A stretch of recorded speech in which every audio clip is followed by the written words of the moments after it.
In this video, I wanted to show you how to create different types of shortcodes. So what you see here is what a shortcode is. It is a special code and it has an ID. So you just copy this. I'll show you how to create it in a second. Once you've created it, you just copy it and put it into any page or post. And when you actually visit that page or post, whatever you have configured here, whether it's audio player, video player, PDF link, and so on, that will show up in place of the shortcode. So the first thing is go to S3 Media Vault, create add new shortcode. I'm using an existing example so I can give you a better example here. But basically when you create a new shortcode, all of this will be blank. And there will not be this first line because it's not yet created, right? So you give it a shortcode name, which is basically a description so that when you later look at it on the main manage shortcodes page, you can quickly know what the shortcode is for. So this is only for your use, internal use. It is not used anywhere. Then under content type, you have several options. You can say, I want to create a video player, video playlist, audio, single audio, or audio playlist, download link. So download link means it actually creates a clickable link with the PDF icon or whatever file name you're trying to create a download link for. It will create it as an actual link. So you cannot manipulate that link and change the text and stuff. If you want to do that, if you want to have your own text where you want to say, click here to download my ebook, or this is my Kindle book, and then make the Kindle book as the link to your download file. So if you want control over the link text, then create a raw URL. And now you can take this entire, whatever shortcode you get, and you can insert it into wherever your theme is providing a link for. So the other option is instant media page. This is basically where if you want everything in your bucket to be automatically dumped onto the page with secure links. So let's say you have one video, 2 audio files, and 1 PDF, then you would not specify any file names. You would just specify what kind of media you want. So if you selected instant media page here, then you don't need to enter a file name, and the bucket name is by default taken from the settings page. So what S3 Media Vault will do is it'll go in there. If you have 1 video, 2 audio files, and a PDF in that bucket, then on the page you'll see 1 video player, 2 audio players, individual audio players, and a PDF link. So if you have a lot of files in a bucket and you just want the links to be created automatically and video players and audio player, everything to be created automatically for everything inside that bucket, then you would use the instant media page. But going back to our example here, I'm trying to create an audio player here. So I would say single audio player. I select the audio player from the drop down. And if you have only set up Amazon S3, select Amazon S3 from this drop down. If not, select CloudFront. Now, once you have set up the CloudFront integration, which is covered in a different video, there's really no difference as far as you are concerned. All you have to do is just select CloudFront, and it's still looking at those same files in that same S3 bucket, but you're adding a layer. It's like adding Turbo Boost to your S3 account. So CloudFront sits on top of S3. You're still uploading your files to Amazon S3, and CloudFront sits on top of it. So if you have set up CloudFront already, then select CloudFront. If you have not set up CloudFront, then select Amazon S3. And this is where you click on Browse and you scroll through the list.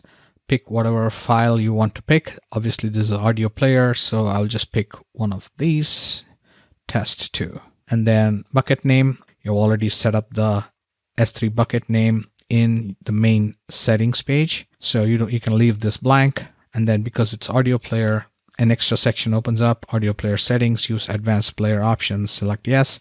Then here you can put in the title of the audio.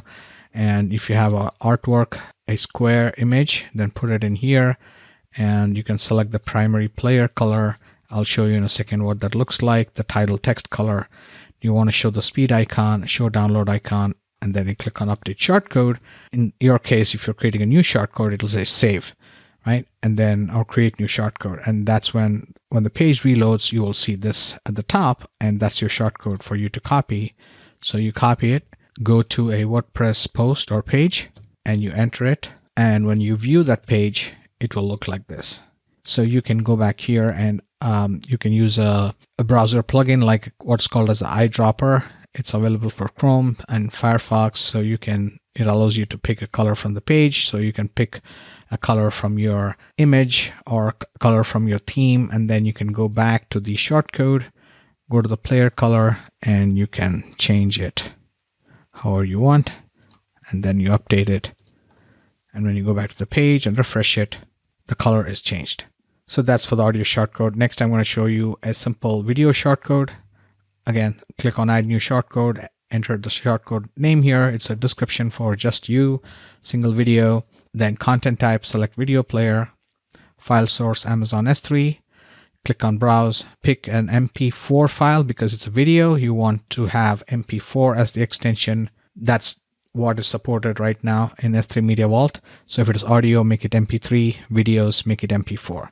And then you can say whether you want to buffer on load. What that really means is as soon as the page loads, the video starts downloading into the viewer's buffer.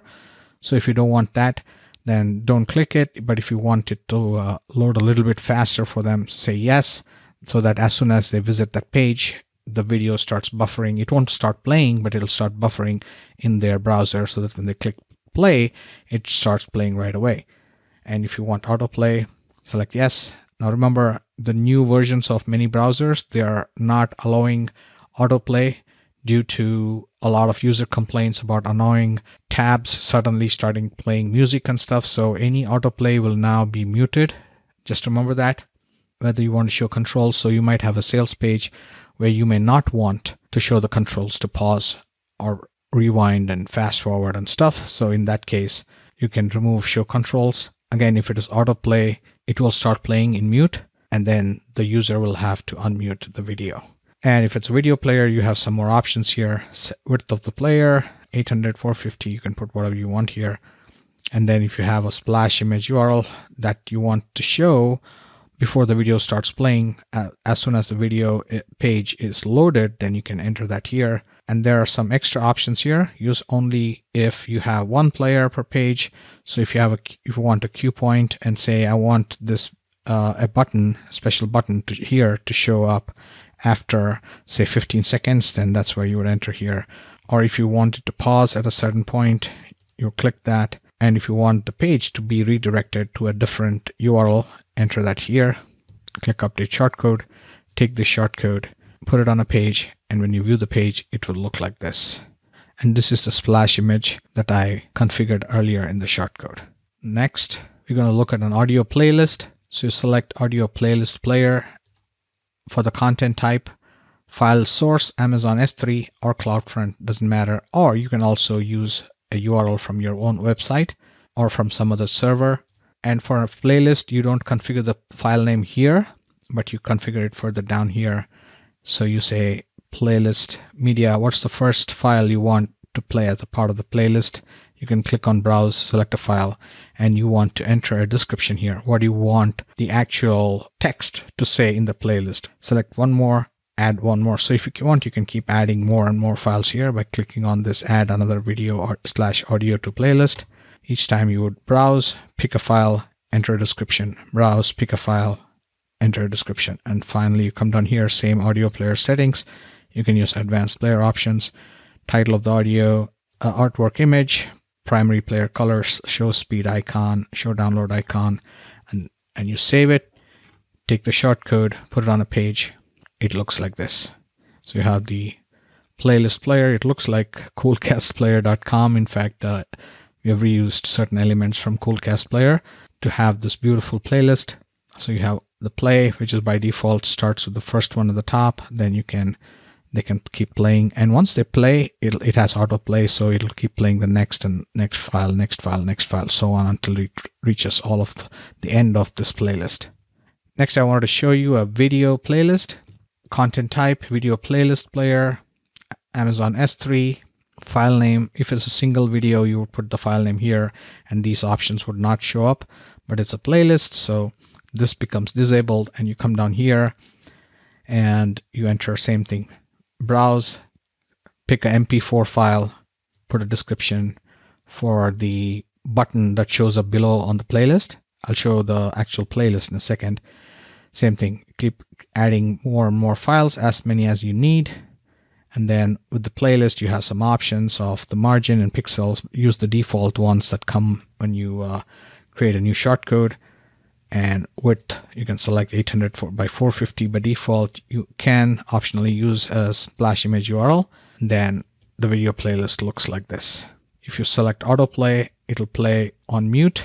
And here I've added 5 videos to this playlist, right? So 1, 2, 3, 4, and then there's something called Dropbox. And here, so you can actually use a Dropbox URL, a public, as long as it's a public URL. And just make sure at the end of the file, just add $raw equals 1. Otherwise, what will happen is if you just take the actual link that Dropbox gives you for the media file, it will actually open a page on which there is a link to play the file or play the video. So that direct page URL cannot be used in S3 Media Vault. You need the actual URL of the file. So whatever the podcasting.mp4 you see here, and if there's any other text at the end of it, delete that, add $raw equals 1. Now you can use Dropbox video and audio files and PDF files with S3 Media Vault. Obviously, they're not going to be protected, but if you don't care about protection and you just want to use a video or audio that you already have in Dropbox or Google Drive or any third-party file storage system, then you can use the direct URLs here. So autoplay is set. That's why you can see this is playing, auto-playing. If you see one video after the other, it is playing. And you can see here that it's muted, so you'll have to unmute it.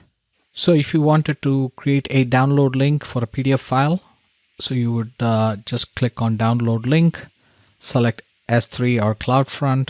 Obviously, you want to select CloudFront only if you have set it up in the settings page. If not, just select S3, click browse. It will browse your bucket, whatever you have configured in the settings page. Select the PDF file name, click on update shortcode, take the shortcode, put it on a post or page, and when you visit the page, you will see like this. So if it's a PDF, it'll automatically show the icon, and the file name will be part of the link, and it'll say download test. And if you want more control over the link, maybe you have certain sections in your theme for entering the link. So if you want more control over the actual URL, then you want to create what is called as a raw URL. So you create, instead of selecting download link, you select raw URL. And same thing, as select the S3 or CloudFront, enter the file name, take the shortcode, put it on a page. Now, normally when you I just want to show you first what the raw URL looks like. So this is, if you put it on a page and you go to that page, it'll basically show you the long, ugly, but secure expiring link that is created from your Amazon S3 bucket. So now you want more control over this. You want to say, use your own text, or you want to take this link and put it into a specific section in your theme. So in that case, you can take this shortcode and go to your theme like Thrive Architect or Divi. And then if there's a place where you have fields to enter the file name, then you can enter it there. Or if you want to do it in WordPress, so you can say, click here to download my awesome PDF, right? And so let's say you want to my awesome PDF to have the link. So you can highlight that, and then you click on insert, and there you enter this S3 MVP, that shortcode. This is what it looks like. It looks like any other regular link. And when you go to the text version, you will see that it has added a HTTP. So remove that, because the shortcode already contains the HTTP or HTTPS. Now that HTTP adding is a WordPress feature, by the way. It doesn't know how to treat shortcode. So then when you go to the page and refresh, now it says click here to download my awesome PDF, and that actually is linking to your PDF file, which is secure and has an expiring link.